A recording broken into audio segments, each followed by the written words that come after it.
بسم الله والصلاة والسلام على رسول الله. سلام البنات، نتمنى تكونوا كامل لاباس. كاينه اخت معنا طلبت مني ندير لها فلون بيض في الفرن، نتمنى برك تشوف هذا الفيديو.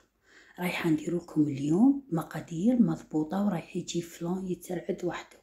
والبنه كي تقعدوا تاكلوا تحسوا بواحد البنه يا البنات هايل. وشوفوا القوام تاعو،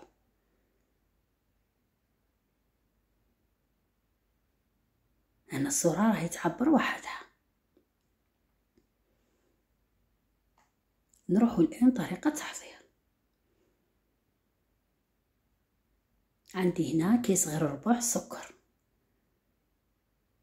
نحطو يتكرمل على نار قليلة.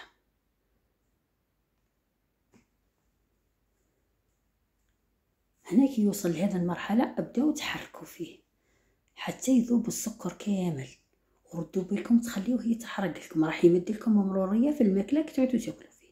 كي يعود بهذا القوام هنا نطفي، نجيب المول اللي راح ندخلو للفرن ونفرغ فيه الكمية كاملة.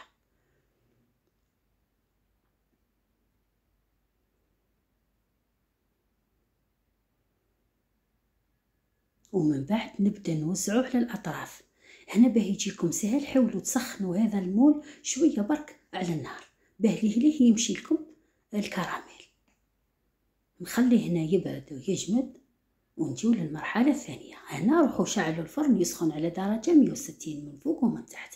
من بعد جبت 1 لتر تاع حليب وزدت له 20 مليلتر تاع كريمه سائله، يعني هذه العلبه الصغيره. نزيد نفرخها معاه، يعني تقدروا تستغناو عليها بصح راح تمد لكم بنه في الفلون تاعكم. وندي نحطو يسخن على النار، لازم يسخن مليح.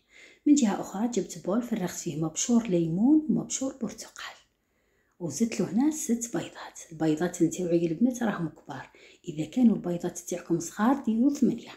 ونزيد نص كاس تاع سكر، اذا كنتوا تحبوا الحلاوه ديروا كاس غير ربع. رشه ملح، وعندي مغرفه معمره بومبي تاع لافاني، ونخلطهم مليح.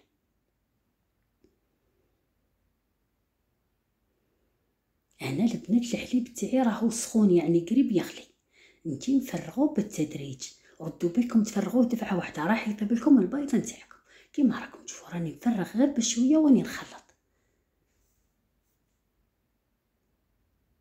وكملوا كامل بنفس الطريقه حتى تخلصوا الحليب كامل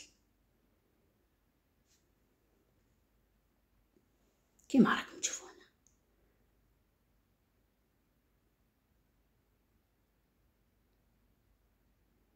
من بعد نجي نصفيه،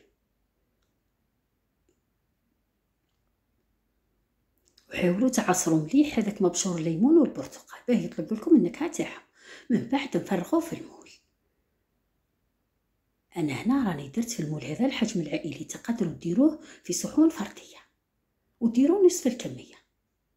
من بعد نجيب ورق الطبخ عفوا ورق الالومنيوم ونغطيه مليح من فوق باه ما يديرلناش هذيك القشره.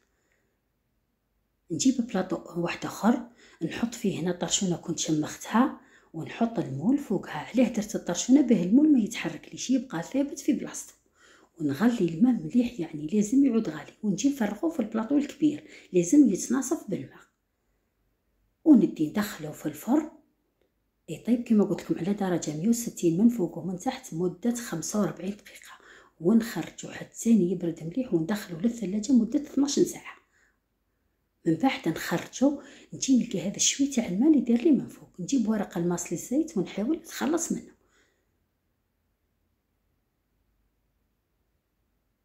من بعد نزيد نغلي الماء ونزيد نحطه في مقله ولا في مول واحد اخر يكون شوي اكثر منه، ونخليه مده 5 دقائق تلقاوه يتنحى بكل سهوله.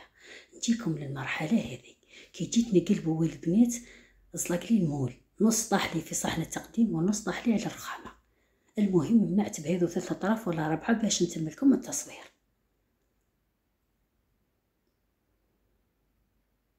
وجا واحد الفلون بنين والقوام تاعو هايل يا البنات.